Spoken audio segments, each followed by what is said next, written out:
ಅಂದ್ರೆ ಧರ್ಮಸ್ಥಳದ ಆಸುಪಾಸಿನಲ್ಲಿ ಅಸಹಜ ಸಾವು ಕೇಸ್ ವಿಚಾರ ಇದೆಯಲ್ಲ, ಬೆಂಗಳೂರಿನಲ್ಲಿ ಡಿ ಕೆ ಶಿವಕುಮಾರ್ ಪ್ರತಿಕ್ರಿಯೆ ಕೊಟ್ಟಿದ್ದಾರೆ. ಅದ್ರ ಬಗ್ಗೆ ಮಾಹಿತಿ ಗೊತ್ತಾಗಬೇಕು. ಗೃಹ ಸಚಿವರು ಅದನ್ನ ನೋಡ್ಕೊಳ್ತಾ ಇದ್ದಾರೆ.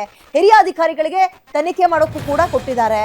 ಬಿಜೆಪಿಯವರು ಏನ್ ಬೇಕಾದ್ರೂ ಹೇಳ್ಕೊಳ್ಳಿ, ಧರ್ಮ ರಾಜಕಾರಣ ನಡೀತಾ ಇದೆ ಅನ್ನೋ ಪ್ರಶ್ನೆಗೆ ಅವ್ರು ಉತ್ತರ ಕೊಟ್ಟಿದ್ದಾರೆ. ಈಗ ಕೋರ್ಟ್ಗೆ ಯಾರೋ ಹೇಳಿಕೆ ಕೊಟ್ಟಿದ್ರು, ಅದರ ಆಧಾರದ ಮೇಲೆ ತನಿಖೆ ಆಗ್ತಾ ಇದೆ. ಸತ್ಯಾಸತ್ಯತೆ ಹೊರ ಬರುತ್ತೆ ಬಿಡಿ. ಈಗ ಧರ್ಮ ರಾಜಕಾರಣ ಅಥವಾ ಇನ್ನೊಂದು ಏನೋ ಹೇಳಿದ್ರು ಅಂತಲ್ಲ, SIT ಕೊಟ್ಟಿದಾರಲ್ವಾ, ಕೊಟ್ಟ ನಂತರ ರಿಪೋರ್ಟ್ ಸಿಗ್ಲಿ. ನಿಜಾನಾ ಈ ರೀತಿಯಾಗಿ ನೂರಾರು ಶವಗಳನ್ನ ಹೂತಿಟ್ಟಿರೋದು? ನಿಜಾನಾ ಅಸಹಜ ಸಾವಿನಿಂದಲೇ ಇವೆಲ್ಲವೂ ಆಗಿದ್ಯಾ? ಕಾರಣ ಯಾರು? ಇವೆಲ್ಲವೂ ಕೂಡ ಗೊತ್ತಾಗ್ಲಿ ಬಿಡಿ ತನಿಖೆಯಿಂದ ಅಂತ.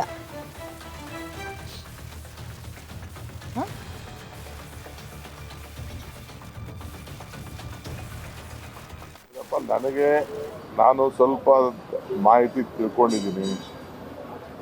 ತಿಳ್ಕೊಂಡಿದ್ದೀನಿ ಅಂತಂದರೆ SIT ಫಾರ್ಮ್ ಆಗಿರೋ ವಿಚಾರ ತಿಳಿಸಿದ್ದೀನಿ. ಕೆಲವೆಲ್ಲ ಪರ ವಿರೋಧ ಎಲ್ಲ ನಡೀತಾ ಇತ್ತು.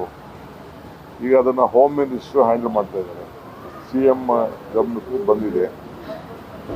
ಒಳ್ಳೆ ಹಿರಿಯ ಆಫೀಸರ್ಸ್ನೇ ಹಾಕಿದ್ದಾರೆ, ಅನುಭವ ಆಫೀಸರ್ಸ್ನೇ ಹಾಕಿದ್ದಾರೆ.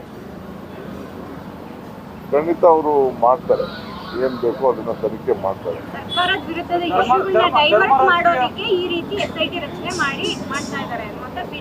ಈಗ ಬಿಜೆಪಿ ಅವರು ಏನ್ ಮಾಡ್ಬೇಕು ಅಂತ ಹೇಳಿ, ಫಸ್ಟ್ ಬಿಜೆಪಿ ಅವರು ಹೆಂಗ್ ನಡ್ಕೋಬೇಕು ಅಂತ ಹೇಳಿ ಹಂಗ್ ನಡ್ಕೋಣ.